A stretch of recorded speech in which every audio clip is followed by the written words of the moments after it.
Baik, sesuai dengan jadwal kita di dalam virtual class, hari ini kita akan masuk di sesi 13 ya, di tanggal 3 Juni. Topik kita yang akan kita bahas hari ini adalah mengenai akuntansi berbasis transfer aktual dan juga bansos atau bantuan sosial. Nah, di sesi ini ada tugas yang nanti kalian harus submit hari ini juga ya, biasa melalui penjelasan dari PowerPoint yang disajikan. Nanti silahkan kalian kerjakan sampai hari ini selesai. Dan berarti kita masih punya satu sesi lagi di minggu depan untuk ketentuan sesi 14 sebelum masuk ke UAS. Nah, eh, dengan berakhirnya atau tinggalnya satu sesi yang terakhir ini artinya kesempatan kalian untuk memproses tugas akhir dalam bentuk wawancara dan juga kunjungan ke organisasi publik hanya tinggal 1 minggu lagi, especially di situ. Karena kan nanti minimal minggu depan itu sudah ada progres yang akan dilaporkan sebelum disubmit di UAS. Jadi nanti minggu depan akan sekalian saya konfirmasi kembali sejauh mana progres yang sudah didapatkan. Ingat ya, posisinya di sini nilainya 50% waktu UAS. Ya, makanya minggu depan kita harus evaluasi dulu apa aja kekurangannya dan apa aja yang harus ditambahkan sebelum kalian submit finalnya di UAS. Oke, baik. Hari ini materi sudah tersedia dalam bentuk PDF terkait dengan buletin teknis yang kita gunakan ya. Ada dua buletin teknis di sini.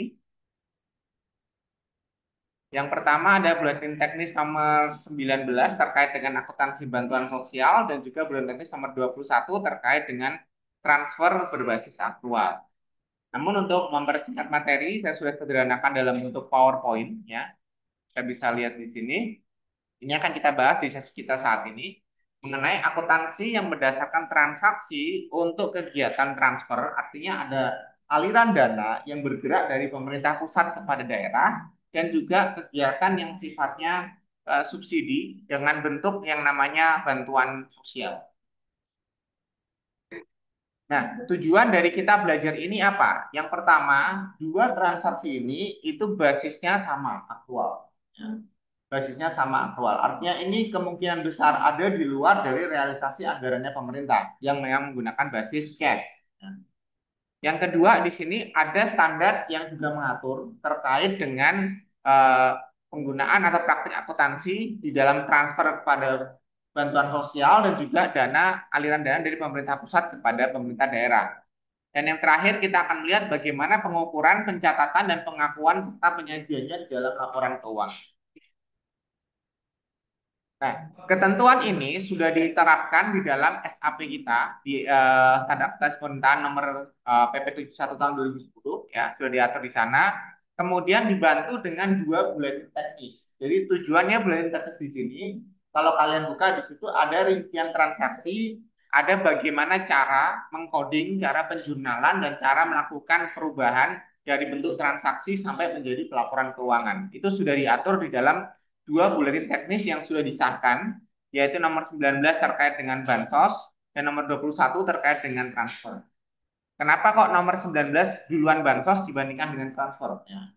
Karena sejatinya transaksi untuk bantuan sosial itu sudah terjadi lebih duluan dibandingkan dengan transfer pemerintah. Transfer pemerintah itu bukan berarti dia adanya belakangan, tapi karena setiap tahun selalu diperbarui prosedurnya.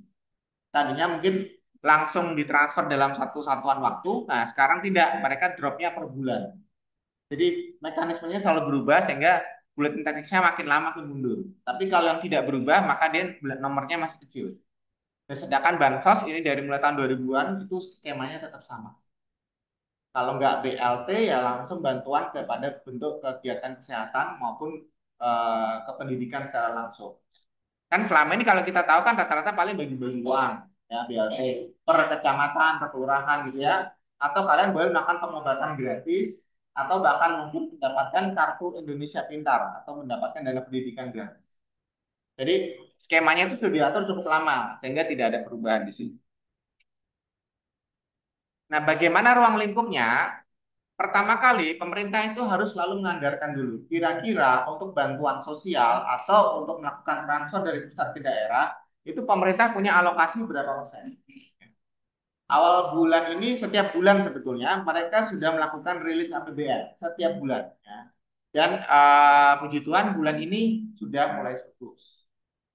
Mulai gitu ya, artinya sudah ada sisi yang lebih besar penerimaan daripada pengeluaran. Tapi 1 tahun ini belum selesai. Belum ada setengah tahun nih. Bisa jadi tengah-tengah jadi defisit lagi itu masih mungkin, gitu ya.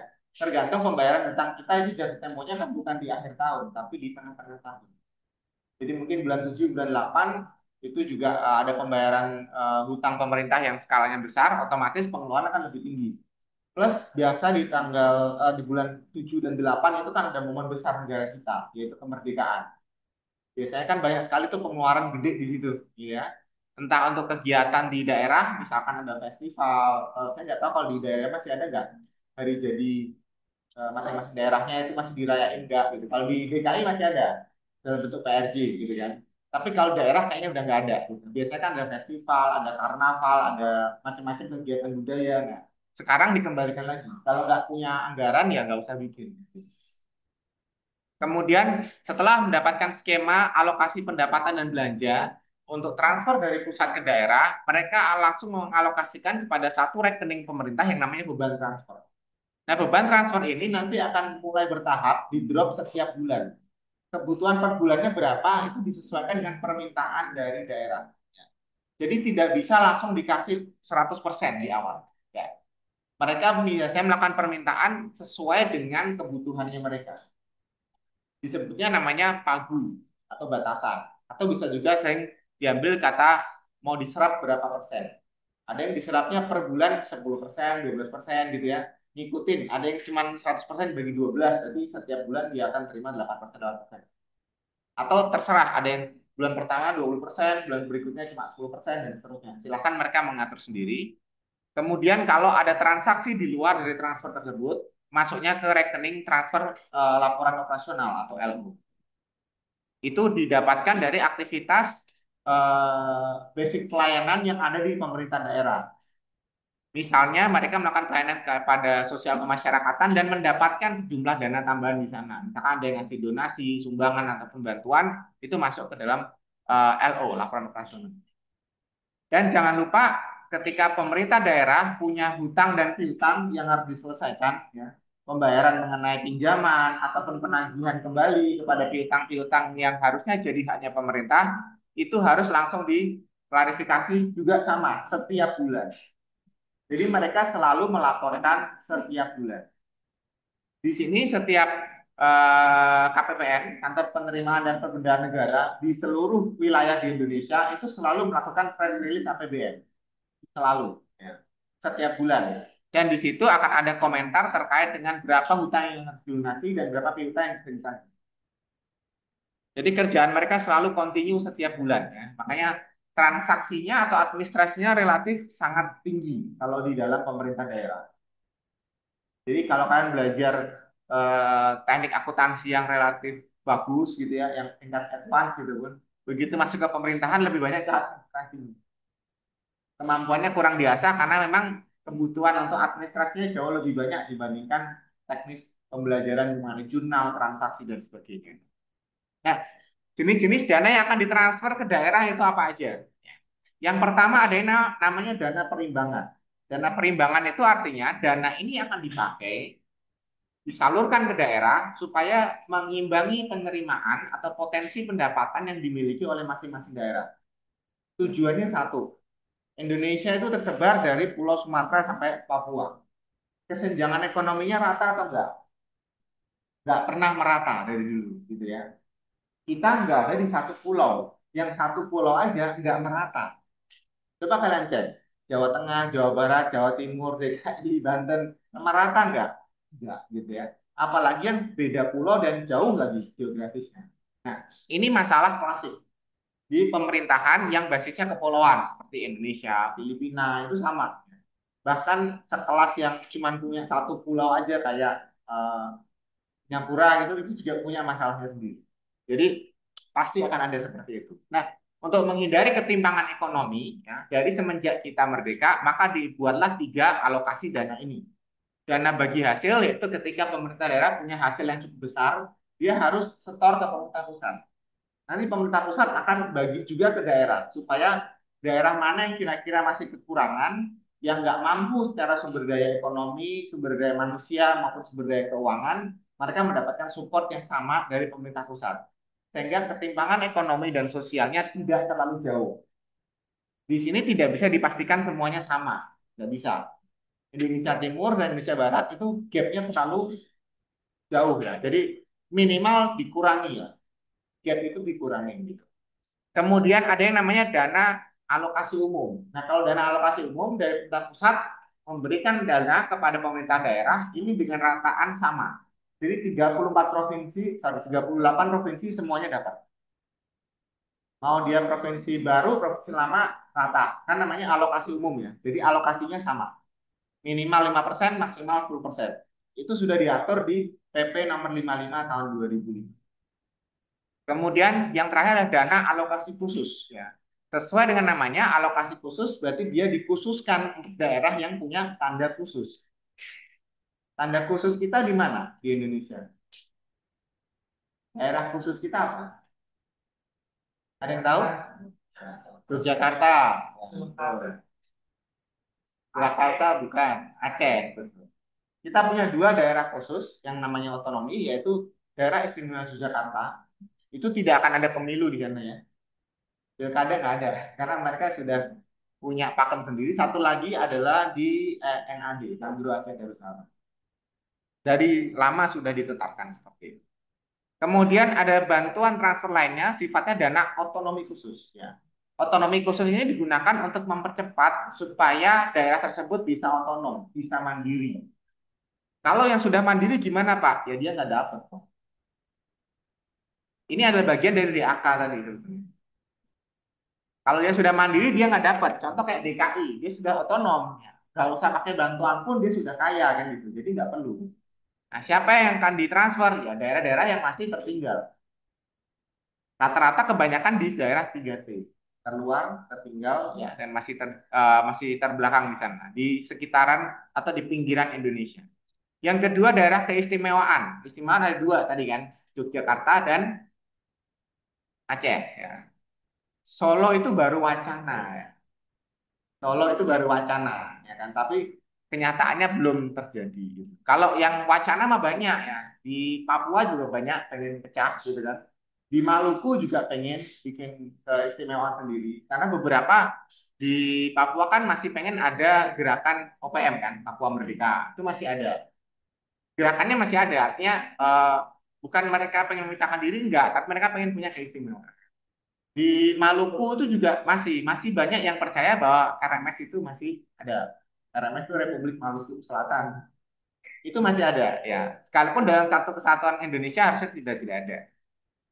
Kemudian dana lain yang kita bisa temukan di lapangan apa? Dana bantuan operasional sekolah atau BOS. Sejauh ini BOS baru disalurkan ke sekolah negeri. Sejauh ini. Nah kemarin baru ada wacana kan dari DPR swasta juga mau digratiskan melalui bos ini. Tapi kan saya nggak tahu sih, mungkin nggak jadi atau mungkin pasti diprotes ya, karena justru dengan adanya itu kan membuat kesenjangan atau sisi kompetitifnya hilang antara negeri dan swasta. Kalau semuanya sama kan, jadi kita nggak usah milih-milih sekolah kan. Ngapain ada kotak-kotak negeri dan swasta kan gitu. Satu lagi ada dana desa. Nah, dana desa semenjak ditetapkan itu nilainya masih sama, yaitu 1 miliar per desa. Itu maksimal. Ya. Jadi misalnya ada perubahan nanti akan disesuaikan, tetapi semenjak 2016 itu sudah tidak ada perubahan terbaru. Nah, kalau transfer daerah itu berujung dari yang level paling tinggi ke level yang rendah. Jadi kalau provinsi dia akan melakukan proses transfer ke kabupaten atau kota. Sedangkan kabupaten atau kota baru dia transfer lagi ke desa. Jadi sistemnya sama seperti birokrasi pemerintah. Ya. Dia nggak bisa dari provinsi langsung tiba-tiba ke desa, ke kecamatan, kelurahan, nggak bisa. Provinsi bagi uang dulu ke kabupaten kota. Kabupaten kota nanti atur lagi dia punya berapa desa, bagi lagi ke sana. Desa atur lagi dia punya banyak kepala-kepala keluarga, kepala RT di situ, baru dibagi lagi. Prinsip ini sebetulnya bagus gitu ya, tetapi di sinilah letak banyak kelemahan dari birokrasinya gitu kan. Dari atas misalkan bagi 2 juta sampai ke bawah nggak nyampe 2 juta. Banyak yang hilang di tengah jalan. banyak yang terserap menguap di tengah jalan karena terlalu banyak birokrasi. Tapi ya itu sistem yang harus kita terima sebagai konsekuensi dari demokrasi. Bukan sentralisasi ya. Kalau sentralisasi mungkin enak, langsung dari pusat ke daerah. Dan itu sudah kita tinggalkan semenjak reformasi.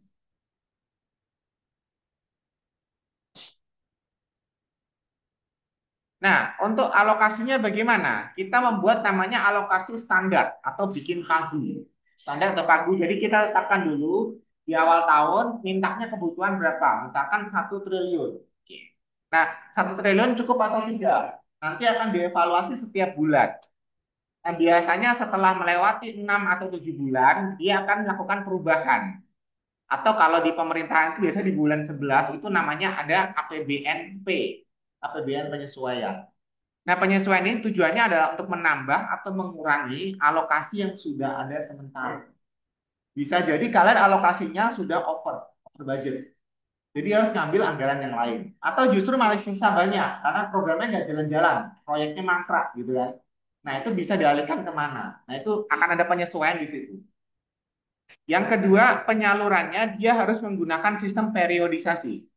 Nggak langsung full satu gelondongan disalurin gitu. Enggak. Periode pertama mungkin 3 bulan, kayak BLT itu loh, per 3 bulan, per 6 bulan. Atau ada dari kalian yang orang tuanya jadi ketua RT RW, berapa tuh gajinya? Nggak per bulan kan?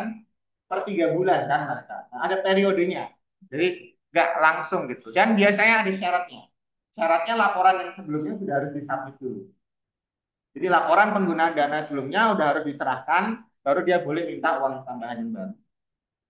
Nah, nanti setelah itu ini adalah tugas pertama kalian. Kalian nanti harus mencari salah satu contoh kasus bagaimana penyaluran dana bagi hasil dan dana alokasi umum yang ada di Indonesia. Kita punya banyak, ya ini soal yang pertama nanti. Silahkan cari contoh kasus penyaluran dana bagi hasil dan dana alokasi umum yang ada di pemerintah daerah di Indonesia. Jangan khawatir nggak akan cukup karena kita punya 38 provinsi dan 546 kabupaten kota. Kalian nggak nyampe 30. Jadi pasti lebih gitu ya. Satu orang satu aja sisanya masih banyak. Boleh cari di beberapa contoh ya. Dana bagi hasil dan dana alokasi umum. Ya kalau bisa beda kan lebih bagus ya. Jadi kita punya banyak contoh. Silakan koordinasi itu di kelas nggak apa-apa.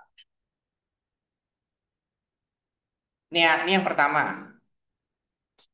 Cari contohnya aja, cari beritanya aja, dan supaya kalian tahu bisa mempelajari gimana sih kasus-kasus yang pernah terjadi ketika ada penyaluran dana bagi hasil, dana alokasi umum gitu. Suka ribut atau enggak gitu kan, suka ada kendala atau enggak. Karena mana tahu kalian akan menemui kasus yang sama. Entah kalian sebagai bagian dari organisasi pemerintah, jadi PNS-nya, atau justru kalian mungkin menjadi bagian kemasyarakatannya. Jadi bagian, iya salah satu aja. Dana alokasi umum.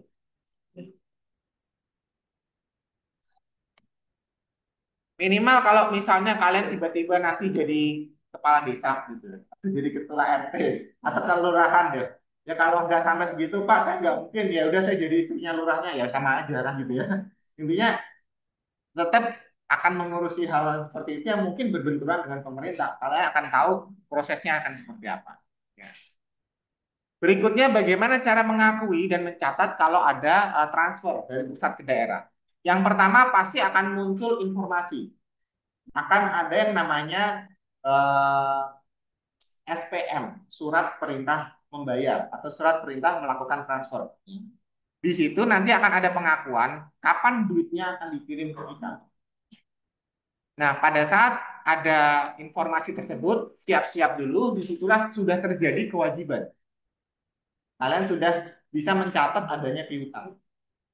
Sampai uangnya diterima, baru piutangnya itu nanti kita akan keluarkan. Nah, khusus untuk akuntansi dana bos dan dana desa, itu biasanya punya mekanisme sendiri. Mekanismenya bagaimana? Lihat di undang-undang. Karena undang-undangnya selalu diperbaiki sistemnya. Ya demi mewujudkan sistem administrasi yang lebih baik.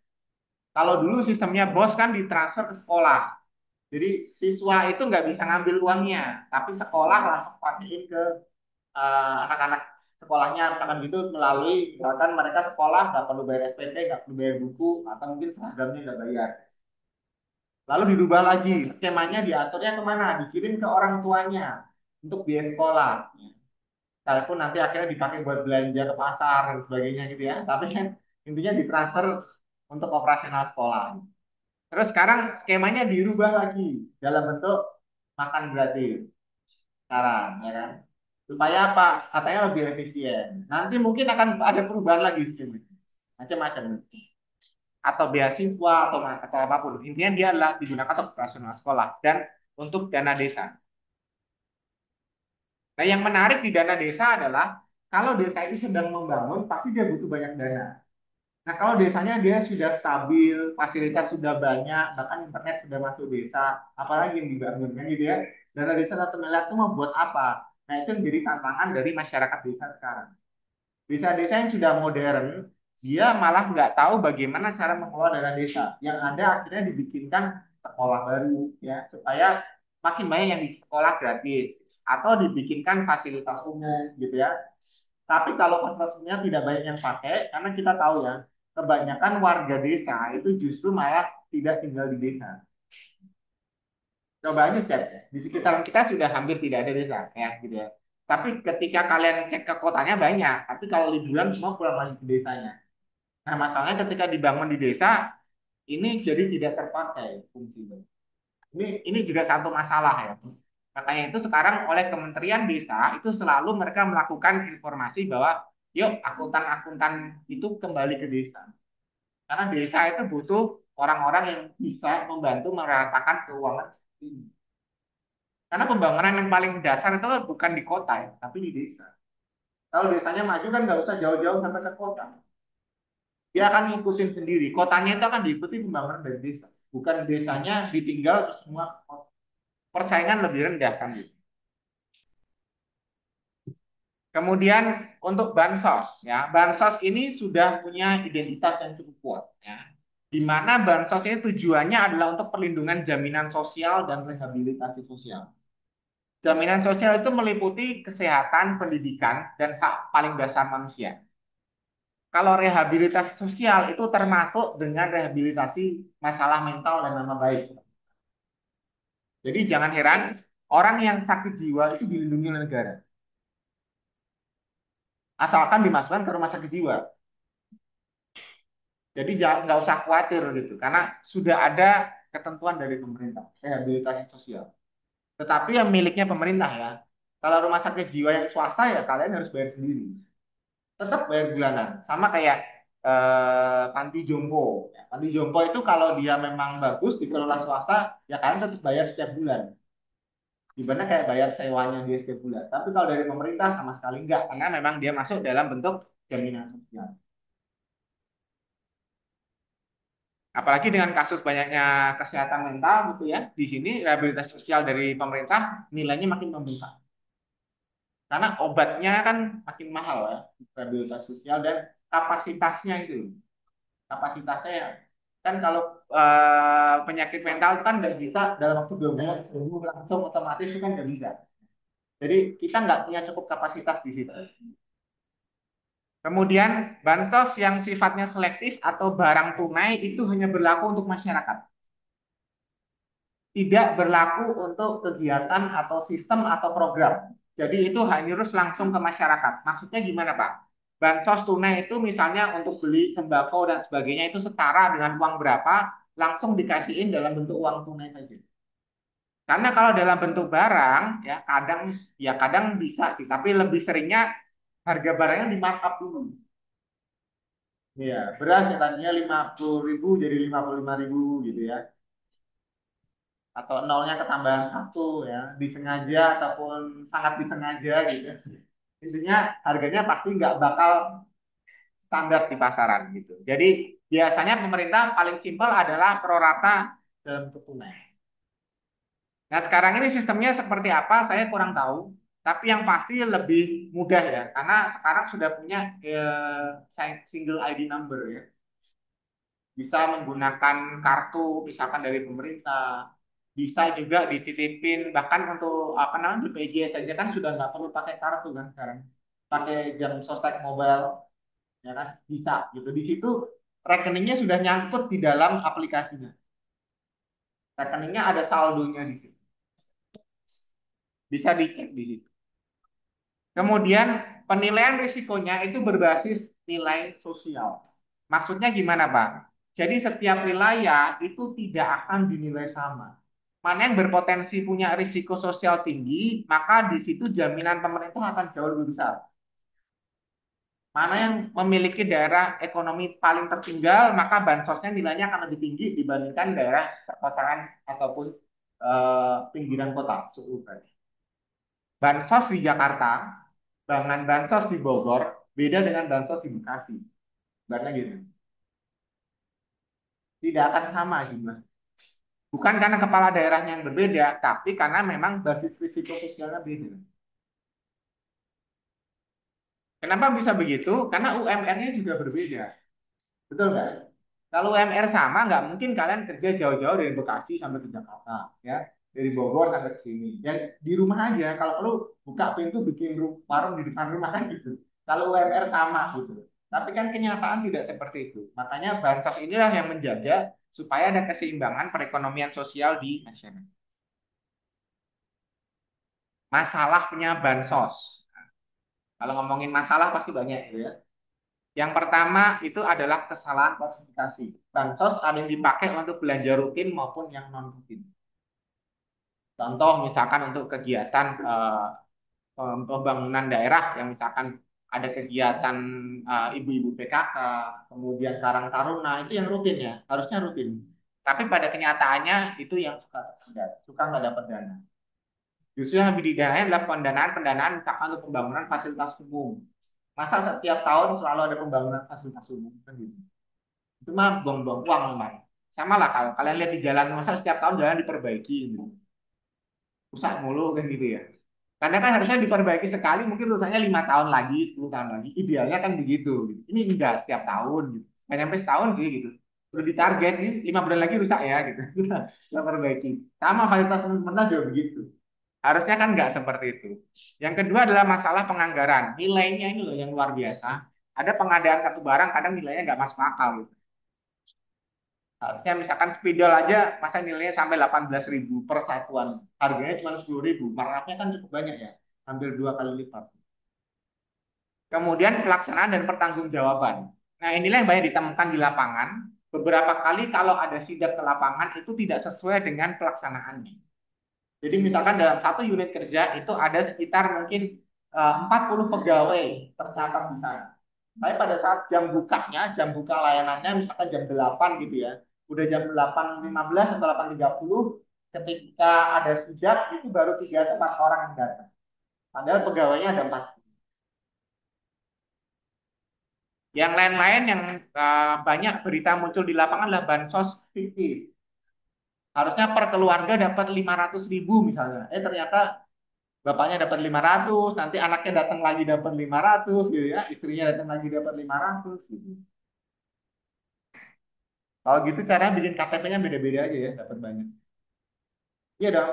Sama kayak perpajakan kan, satu keluarga harusnya satu NPWP gitu kan. Tapi pada prakteknya pada punya NPWP masing-masing. Suami punya sendiri, istri punya sendiri gitu. Kenapa seperti itu? Ya menguntungkan kan soalnya buat mereka. Pemotongan pajaknya berbeda. Sama dengan bansos. Kalau dia punya alamat yang berbeda, ya satu kakak gitu, mungkin apa alamat aslinya dia berbeda, nah itu bisa. Tidak transparan. Ya. Kadang si A dapatnya lebih gede daripada si B. Nah ini kenapa kita bisa dapetin seperti itu kan di lapangan terjadi seperti itu. Bahkan yang pernah saya temui gitu ya, dapat undangan tuh bansos tulisannya 600.000 ketika dibagi kita tanda tangan kwitansi kan 600.000, uang yang nyampe kita cuma 530.000. Yang di amplop 530.000. Tapi tanda tangannya kwitansinya adalah 600.000. Ada ketidaktransparansi gitu. Atau nggak usah jauh-jauh, dipotong 10.000 aja deh per orang. Kali 100.000 orang berapa kan gitu. Itu kendala-kendala bansos. Nah, bansos ini sudah dijagain dengan cukup banyak ya. ada undang-undang kesejahteraan sosial, ada sistem jaminan sosial nasional, ada juga masalah penanggulangan bencana. Jadi kalau ada bencana, bansos harus turun. Semua sudah ada undang-undang, semua sudah ada peraturan pemerintah, dan semua ada regulasi terkait penyaluran bansos yang sudah terstandarisasi.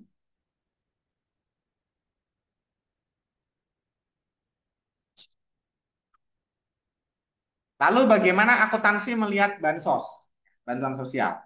Yang pertama, ketika ada kewajiban, ya, ketika ada tuntutan untuk mengeluarkan bansos, di situ pengakuan yang harus diberikan, yang harus tertulis, dianggap sebuah transaksi yang harus tercatat. Nilainya sebesar apa? Sebesar nilai pengganti yang harus dikeluarkan. Kalau nilainya uang lebih enak karena ketahuan jumlah rupiahnya. Kalau nilainya barang, kalian harus konversi itu barang jadi satuan rupiah. Cara tahunya gimana? Ya cari nilai pasarnya di berapa. Paling gampang nyari, kita nyari di data BPS, harga barang, indeks harga barang. Itu bisa. Atau kalau enggak, survei aja ke retailer. Retailer yang paling banyak apa? Misalkan Indomaret, Alfamart, ya tanya aja di situ harganya berapa. Kan nggak jauh dari situ ya. Kira-kira aja. Karena saya tahu harga pasti berbeda. Contoh misalnya ya, tepung berapa sih tepung harganya? Nah, belanja ya. Oke, katakanlah 10.000, ya paling 11.000 gitu ya, 10-11 ribu lah. Bedanya paling seribuan gitu. Nah, kalau mau dibikin pengukuran untuk bansos, ya jangan diukurnya pakai 18.000 atau 20.000. Terlalu jauh. Oke, 12.000 saya masih masih terima gitu ya. Tapi kalau 11.000, 10.000 masih standar. Tapi kalau 20.000 kemahalan lah gitu. Ngambil untungnya itu, ngambil korupsinya itu terlalu gede. Nah, ini yang terjadi gitu. Kalau dalam bentuk barang. Kemudian dicatatnya bagaimana? Karena dia bantuan sosial, artinya harus keluar, maka dianggap sebagai beban operasional. Ingat, di sini sudah diatur bahwa ketika ada bencana, ketika ada kaitan dengan kesejahteraan sosial, ini harus dikeluarkan. Berarti ketika bansos keluar, itu artinya ada beban operasional pemerintah. Memang tugasnya di situ, membantu melayani ke masalah sosial masyarakat. Bagaimana cara kita melihat apakah ini sudah sesuai atau tidak? Maka auditor akan merujuk kepada PSAP 2 dan 12. Gimana kalian catatnya? Gimana transaksinya? Apakah bukti-bukti yang ada cukup ataukah sudah masuk dalam catatan laporan keuangan itu sudah disajikan di PSAP 2 dan 12. Jadi enaknya sebagai seorang auditor mau di pemerintah maupun auditor perusahaan sama kan kita paduan patokannya ada standar akuntansi. Yang ada di situ itu kita harus patuhi. Tapi yang susah adalah yang nyusun laporan keuangan akuntan. Jadi auditor itu kan levelnya paling tinggi ya. Karena auditor pasti harus bisa nyusun. Kalau kalian baru bisa nyusun belum bisa jadi auditor. Tapi kalau jadi auditor pasti suruh nyusun ulang masih bisa. Tapi tugasnya cuma buat ngecek. Nah, kalau tadi sudah ada tugas yang pertama, ini tugas yang kedua. Jadi ada dua nanti ya. Tadi adalah dana bagi hasil dan dana alokasi umum. Gak apa-apa mau kerjaan berkelompok boleh, tapi kan subjeknya tetap masing-masing. Yang kedua ada ini. Coba kalian cari, ada nggak simulasi kasus terkait dengan dana desa? Nah, ini banyak. Dana desa. Kalau tadi kan dana bagi hasil sama alokasi umum. Kalau ini penyelewengan terhadap dana desa.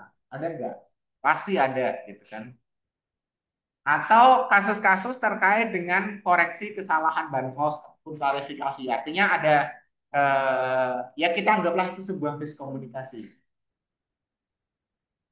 Ya, salah satu aja. Kalau yang bansos ini anggap aja itu sebagai kayak salah klasifikasi, ya. Atau upaya nyuri yang ketahuan gitu. Bahasa sederhana gitu. Jadi perlu diklarifikasi, perlu diperhalus bahasanya supaya kalian lebih jelas ini cara mainnya kayak begini loh ternyata.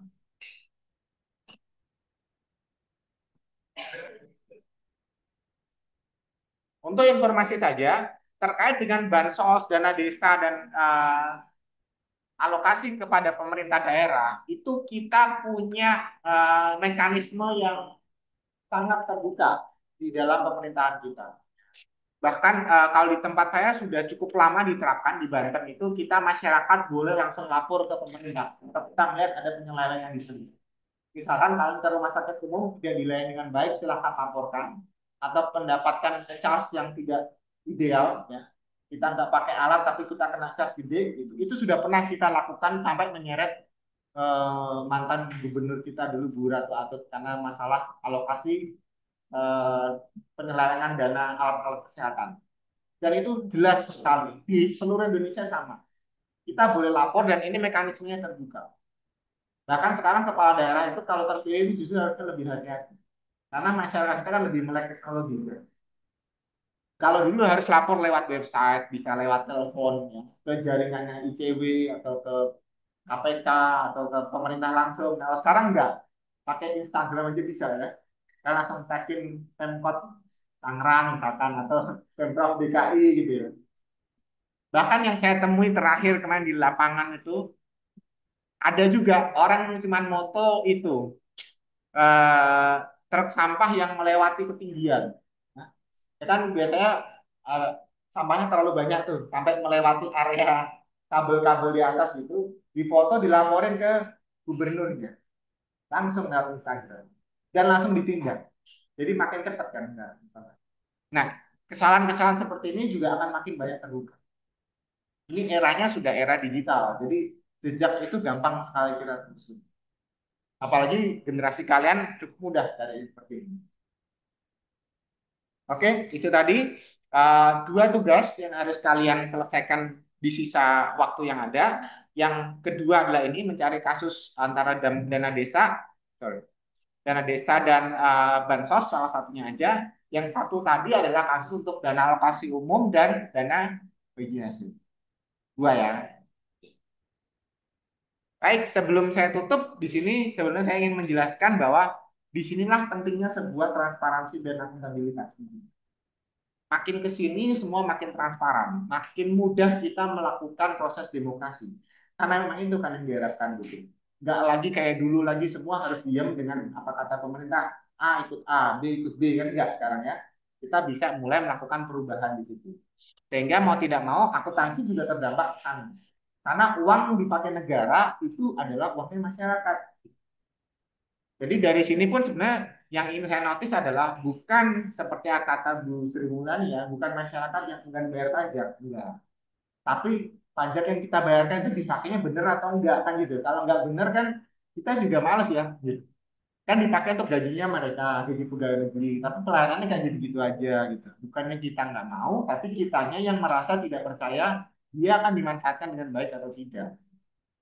Jadi mungkin itu sebagai bentuk tanggung jawab kita ya, akuntabilitas kita bahwa kita warga negara juga mensuplai pemerintah dengan cara taat bayar pajak, tetapi juga pemerintah juga perlu melakukan transparansi kepada kita dengan program yang jelas, aktivitas yang memang betul-betul bermanfaat untuk sosial masyarakat.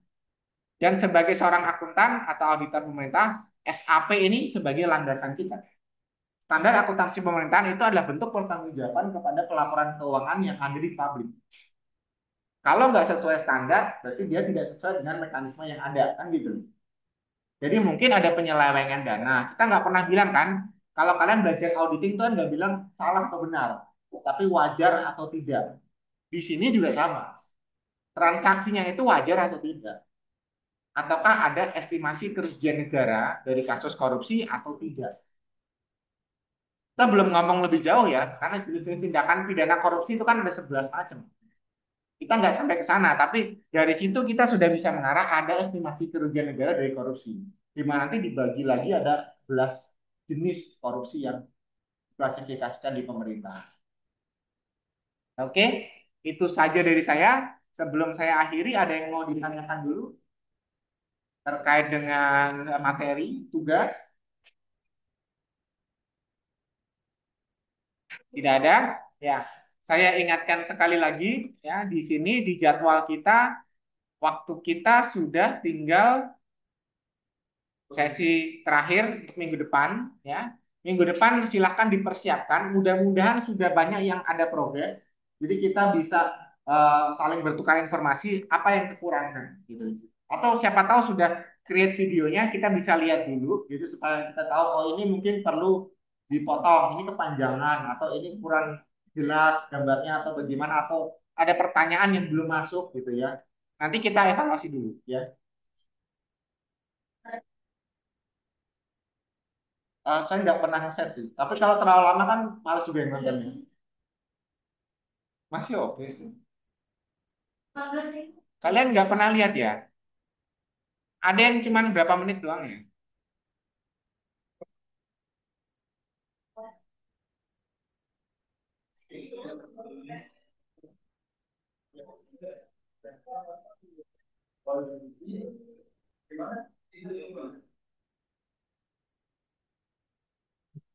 Kalau ini contohnya emang lama sih 21 menit sebentar ya.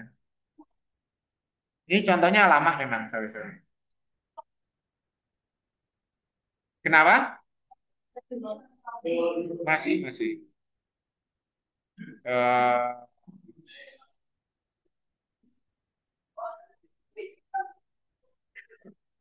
ada yang 14 menit, ada yang 10 menit, ada yang setengah jam, ada yang cuma 8 menit juga ada. Ada yang 6 menit juga ada. Tidak masalah. Durasinya saya tidak masalah. Ya. Yang penting pesan ini masuk semua. Bagaimana struktur yang ada, bagaimana proses informasi, bagaimana pencatatan keuangan, dan bagaimana pelaporan yang terjadi di organisasi tersebut. Kuncinya adalah 4 pertanyaan ini untuk kalian bisa belajar mengenai organisasi itu. Mau ini tercakup dalam waktu 2 menit ya, oke, okay, gitu, nggak masalah. Iya, tidak harus lama, nggak lama sama pendek nilainya nggak berbeda ya. Yang penting kontennya, isinya ini masuk nggak 4 empatnya. Nanti yang menilai bukan cuma saya akan minta bantuan dosen akuntansi untuk melihat juga.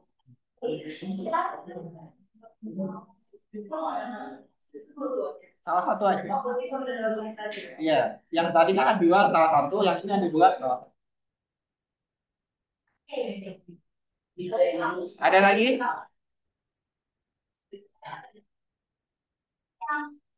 Tata usaha. Enggak, oh ya fakultas ekonomi. Lantai 2 ekonomi. Oh, gitu. Apa itu? Mana aja? Boleh, boleh. Boleh. Mana aja, Bu? Nama masih di Indonesia boleh. Ada lagi yang mau ditanyakan?